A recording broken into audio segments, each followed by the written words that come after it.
Hello friends, welcome back to our channel Smart Stitch. இந்த வீடியோல நம்ம என்ன பார்க்க போறோம்னா ஃப்ரீ டெய்லரிங் கிளாஸோட கிளாஸ் 34 பேபிக்கெல்லாம் ஃப்ராக்கெல்லாம் நம்ம ஸ்டிச் பண்ண போகிறோம். அதுக்கு ரோப் ஸ்டிச் பண்ணுறது எப்படிங்கிறத கற்றுக்க போகிறோம்.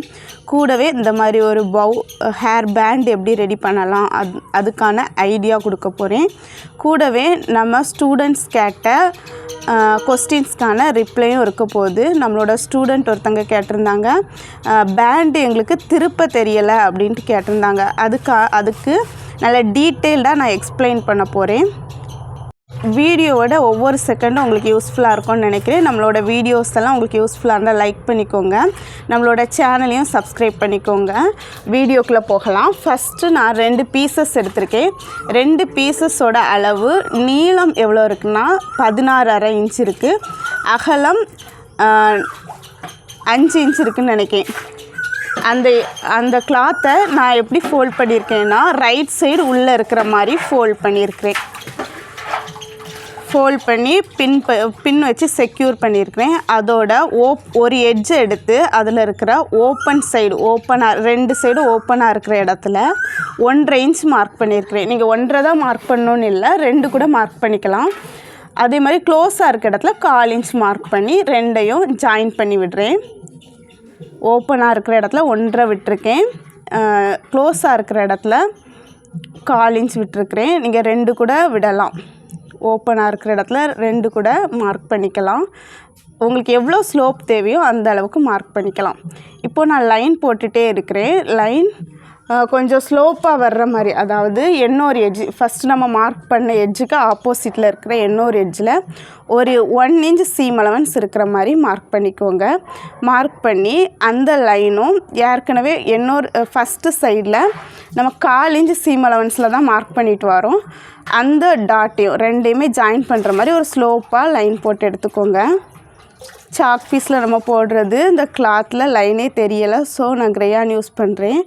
இப்போவும் பெரிய அளவில் தெரியலை, கொஞ்சம் அட்ஜஸ்ட் பண்ணிக்கோங்க, பார்த்துக்கோங்க. ஃபஸ்ட்டு இந்த ஸ்லோப் லைன் நம்ம வரைஞ்சி அந்த வரைஞ்ச இடத்துல 1/4 இன்ச் தான் சீம் அலவன்ஸ், ஆப்போசிட் எட்ஜில் 1 இன்ச் சீம் அலவன்ஸ் அப்படி க்ராஸாக ஜாயின் பண்ணி விட்டுருக்கேன். ஜாயின் பண்ணி விட்டதை இப்போது ஸ்டிச் போட போகிறேன். நம்ம லைன் போட்ட இடத்துல நான் ஸ்டிச் எங்கேருந்து ஸ்டார்ட் பண்ணுறேன்னா 2வது எட்ஜிலேருந்து, நம்ம ஸ்லோப் லைன் போட்ட எட்ஜில் அதுக்கு ஆப்போசிட் எட்ஜிலேருந்து தான் நான் ஸ்டிச் பண்ண ஸ்டார்ட் பண்ணுறேன். ஸ்டார்ட் பண்ணும்போதே பேக் ஸ்டிச் கொடுத்து ஸ்டார்ட் பண்ணிக்கிறேன். 2 கிளாத்துமே, அதாவது நம்ம ஒரே கிளாத்தை ஃபோல்ட் பண்ணி வச்சுருக்குறோம், அந்த 2 எட்ஜுமே சேமாக இருக்கா அலைனாக இருக்கான்னு சொல்லி பார்த்துட்டு நம்ம போட்டிருந்த லைன்லேயே ஸ்டிச் பண்ணி எடுத்துக்கலாம். நீங்கள் நான் எடுத்திருக்க அளவு தான் ரோப் எடுக்கணும்னு கட்டாயம் கிடையாது. இந்த ரோப் ஒரு 3 வயசு 4 வயசு பிள்ளைங்களுக்கெலாம் கரெக்டாக தான் இருக்கும்.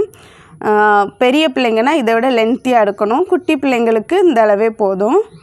அதே மாதிரி அகலமும் 4 இன்ச் 5 இன்ச் நான் எடுத்துருக்கிறேன். நீங்கள் 6 இன்ச் 7 இன்ச் 8 இன்ச் கூட எடுக்கலாம். நம்மள்கிட்ட எவ்வளோ கிளாத் இருக்கோ அதுக்கேற்றாலும் எடுக்கலாம். என்கிட்ட இருந்த கிளாத்தில் நான் எடுத்துருக்கிறேன். இப்போ என்ன பண்ணுறோன்னா அந்த ஸ்லோப் லைன் நம்ம ஸ்டிச் பண்ணோம், அந்த ஸ்லோப் லைனோட ஒரு 1/4 இன்ச் விட்டு இந்த மாதிரி கட் பண்ணி எடுத்துகிட்டு ஸ்லோப் லைனில் அந்த கார்னரை கொஞ்சம் கட் பண்ணி எடுத்துக்கலாம். ஏன்னா நம்ம டேன் பண்ண போகிறோம். டேன் பண்ணும்போது கார்னரில் கொஞ்சம் கட் பண்ணால் தான் கொஞ்சம் ஈஸியாக இருக்கும். இப்போது உங்களுக்கு நார்மலாக இதை டேன் பண்ண தெரிஞ்சவங்க டேன் பண்ணிடலாம், ஒரு பிரச்சனையுமே இல்லை. நீங்கள் யூஸ் பண்ணுற அந்த மெத்தடே யூஸ் பண்ணலாம். இப்போ டேன் பண்ண தெரியாதவங்களுக்காக தான் அந்த மெத்தட் கொடுக்குறேன். இது பிக் ஷாப்பர் கடையிலலாம் பொருள் வாங்குகிற அந்த பையில் கிடைக்கிற கம்பு தான். அதை நான் கொஞ்சம் கட் பண்ணி எடுத்து மிஷினில் ஃபிட் பண்ணியிருக்கிறேன். ஃபிட் பண்ணிவிட்டு இந்த மாதிரி அதில் ஓப்பன் எட்ஜ், நம்மளோட கிளாத்தோட ஓப்பன் எட்ஜை இன்சர்ட் பண்ணி எடுத்துட்டு க்ளோஸ் எட்ஜ் மேலே இருக்கிற மாதிரி வச்சு க்ளோஸ் எட்ஜில் பென்சிலை யூஸ் பண்ணி உள்ள பென்சிலால் அதை இன்சர்ட் பண்ணி எடுக்கும்போது நம்மளோட கிளாத்து கீழே வந்துடும். கீழேருந்து நம்ம எடுத்தோன்னா இந்த மாதிரி கிடைக்கும். அதுக்கப்புறமா பென்சிலை விட்டு அந்த 2 ஷார்ப் எட்ஜையுமே கொஞ்சம் வெளியே எடுத்து விட்டுக்கலாம். சூப்பரான ரோப் ரெடி ஆயிரும். பாருங்கள், நம்ம ஸ்லோப் 1.5 இன்ச் விட்டதுனால இந்த மாதிரி இருக்குது. இங்கே 2 இன்ச் விட்டுருந்தீங்கன்னா இன்னும் நல்லா பெருசாக இருந்திருக்கும். இப்போ பார்த்துக்கோங்க, மறுபடியும் நான் இதை எக்ஸ்பிளைன் பண்ணுறேன். பார்த்துக்கோங்க, இன்னொரு பீஸை நான் ரெடி பண்ணி எடுத்ததை ஓப்பன் எட்ஜை இந்த மாதிரி ஸ்டிக்குக்குள்ளால் விடுறேன். க்ளோஸ் எட்ஜ் வர்றது வரைக்கும் உள்ளே விட்டுக்கலாம். இப்போ க்ளோஸ் எட்ஜ் வந்துட்டு க்ளோஸ் எட்ஜில் நான் பென்சிலை யூஸ் பண்ணி நம்மளோட ஸ்டிக்குக்கு உள்ள கிளாத்தை கொண்டு போகிறேன். ஸ்டிக்கிலேருந்து கீழே நான் கிளாத்தை எடுக்கிறேன். கீழே வந்ததுக்கப்புறமா எடுக்கிறேன். அதுக்கு முன்னால் பென்சிலை ரிமூவ் பண்ணிடுங்க.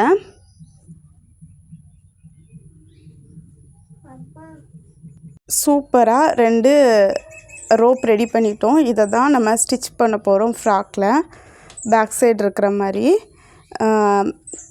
இப்போ நான் இன்னொரு கிளாத் எடுத்துருக்கிறேன். அந்த கிளாத்தோட லென்த்து 36 இன்ச் இருக்குதுன்னு நினைக்கிறேன். இது ஹேர் பேண்டு தான் நான் செய்ய போகிறேன். ஏற்கனவே 9th கிளாஸில் நீங்கள் இதெல்லாம் செய்திருக்கீங்க, உங்களுக்கு தெரியும். ஸோ இதை நான் ஃபாஸ்ட்டாகவே காட்டுறேன். எப்படி ஸ்டிச் பண்ணுறேன்னா, கிளாத்தோட ராங் சைடு ½ இன்ச் அந்த மாதிரி இருக்கிற மாதிரி ஃபோல்ட் பண்ணிவிட்டு ஹெம்லைன் சீம் ஸ்டிச் யூஸ் பண்ணிவிட்டேன். திரும்ப கிளாத்தை ரைட் சைடு உள்ளே இருக்கிற மாதிரி ஃபோல்டு பண்ணிவிட்டு ஓரமாக 1/4 இன்ச்சில் ஸ்டிச் பண்ணி எடுக்கிறேன். ஒரு ரோப் மாதிரி நம்மளுக்கு கிடச்சிரும். இதை டேன் பண்ண தெரியலை நம்ம ஸ்டூடெண்ட்ஸ் கேட்டிருந்தாங்க. ஸோ அவங்களுக்காக தான்.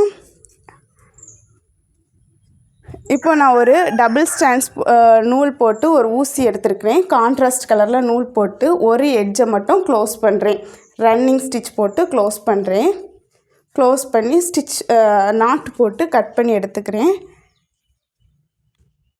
பாருங்கள், ரன்னிங் ஸ்டிச் போட்டு இப்போ அந்த பிக் ஷாப்பரில் உள்ள ஒரு ஸ்டிக் எடுத்து அதில் கொஞ்சம் மட்டும் கட் பண்ணி எடுத்திருக்கேன். கட் பண்ணி எடுத்து அதை மிஷினில் ஃபிட் பண்ணி வச்சுட்டேன். ஒரு சைடு க்ளோஸாக இருக்குது, ஒரு சைடு ஓப்பனாக இருக்குது. ஓப்பனாக இருக்கிற சைடை அந்த ஸ்டிக்குக்குள்ளால் இன்சர்ட் பண்ணியிருக்கேன். ஏற்கனவே நம்ம ரோப்பும் இதே மாதிரி தான் பண்ணியிருந்தோம். இப்போ க்ளோஸ் எட்ஜ் வந்ததுக்கப்புறமா திரும்ப பென்சில் எடுத்து கிளாத் எல்லாம் உள்ள ஸ்டிக்குக்கு உள்ளே இன்சர்ட் பண்ணி ஸ்டிக் வெளியே எடுக்கிறோம். ஸ்டிக் நம்ம வெளியே எடுத்ததுக்கப்புறமா நம்மளுக்கு கிளாத்து கரெக்டாக டேனாகவே வந்துட்டு இப்போ நம்ம எலாஸ்டிக் யூஸ் பண்ணலாம். அதுக்கு முன்னால் ஒரு சைடு நம்ம ரன்னிங் ஸ்டிச் போட்டு க்ளோஸ் பண்ணோம், அதை ஓப்பன் பண்ணி விட்டுடலாம், பிரித்து விட்டுடலாம். நம்ம கான்ட்ராஸ்ட்டு கலர் நூல் போட்டிருந்ததுனால ஈஸியாக ஓப்பன் பண்ணிடலாம். நெக்ஸ்ட்டு எலாஸ்டிக் எந்த அளவு எடுக்கணும்னு ஒரு சிலர் கேட்டிருந்தீங்க, அதுக்காக சொல்கிறேன். நம்மளுக்கு எவ்வளோ தேவையோ அவ்வளோ எடுத்துக்கலாம். எலாஸ்டிக்கான அளவு கிடையாது. நம்மகிட்ட ஒரு பேண்ட் இருந்தால் அதில் எவ்வளோ எலாஸ்டிக் இருக்கோ அதை எடுத்துக்கலாம். இப்போ நம்ம கையில் போட போகிறோன்னா கை அளவுக்கு எடுத்துக்கலாம். சிலவங்களுக்கு நல்லா திக்காக ஹேர் இருந்தால் அந்த அளவுக்கு எடுத்துக்கலாம். சிலவங்க ஒரு 2-3 சுற்றி போடணுன்னா அதுக்கு ஏற்றாலும் எடுத்துக்கலாம். ஒரே சுற்றில் போடணுன்னா அதுக்கு ஏற்றாலும் எடுத்துக்கலாம். நான் இப்போ என் கை அளவுக்கு கரெக்டாக எடுத்திருக்கேன். எடுத்து பின்னை எலாஸ்டிக்கில் ஒரு சைடு பின் போட்டு நான் ரெடி பண்ணி எலாஸ்டிக்கை உள்ளே விட்டு வெளியே எடுத்துருக்கிறேன். ஸ்டார்டிங்கும் எண்ட்லேயும் இருக்கிற எலாஸ்டிக்கை ஸ்ட்ராங்காக ஸ்டிச் போட்டு எடுத்துட்டேன். இப்போ எலாஸ்டிக்கை உள்ளே தள்ளி விட்டுட்டு சூப்பரான ஹேர் பேண்ட் ரெடி ஆகிட்டு.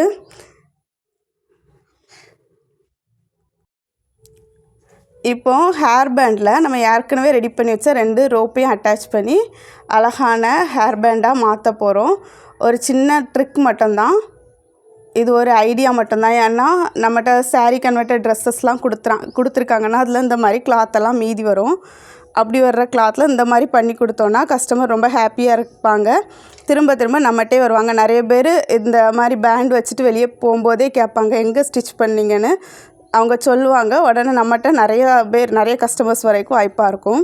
இப்போ நான் என்ன பண்ணுறேன்னா 2 ரோப் ரெடி பண்ணியிருந்தேன்ல, 2 ரோப்லேயுமே ஒரு எட்ஜில் ஓப்பனாக இருந்த எட்ஜை 1/4 இன்ச் அளவுக்கு உள்ளே தள்ளி விட்டுருக்கிறேன். உள்ளே தள்ளி விட்டுட்டு அதில் ஸ்டிச் போட்டு எடுக்கிறேன். ஏன்னா பிசுறு வெளியே தெரியக்கூடாதுங்கிறதுக்காக தான். இப்போ 2 பீஸையும் ஒன்றுக்கு மேலே ஒன்று வச்சு ஸ்டிச் போட்டு எடுத்துக்கிறேன்.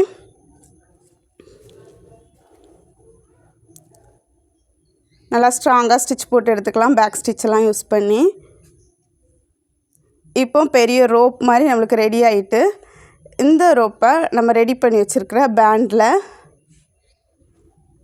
கெட்டி எடுக்க போகிறோம், டைப் பண்ண போகிறோம். பார்த்துக்கோங்க. த்ரெட்டெல்லாம் எக்ஸ்ட்ரா இருக்கிறத கட் பண்ணி எடுத்தாச்சு. 8 o'clock பெல் அடிச்சிட்டு இப்போ இந்த மாதிரி ஒரு நாட் போட்டு எடுத்துட்டோன்னா சூப்பராக நம்மளுக்கு ரெடி ஆயிரும். இது நான் ரொம்ப லென்த்தியாக ரோப் இருக்குது. இவ்வளோ லென்த்திலாம் தேவையில்லை. உங்களுக்கு எந்த அளவு தேவையோ அந்த அளவுக்கு நீங்கள் ரோப் ரெடி பண்ணி இந்த மாதிரி ரெடி பண்ணிக்கோங்க. இந்த ஐடியா எல்லாருக்குமே பிடிச்சிருக்கோன்னு நினைக்கிறேன். இந்த கிளாஸோட ஒர்க் உங்களுக்கு என்னென்னு சொல்லியிருந்தேன். இந்த கிளாஸில் நீங்கள் ரோப்பு ஸ்டிச் பண்ணணும், அதுதான் உங்களோட ஒர்க்கு. இந்த மாதிரி பேண்டில் ரெடி பண்ணி நீங்களும் வியர் பண்ணி பாருங்கள், சூப்பராக இருக்கும். Thank you students.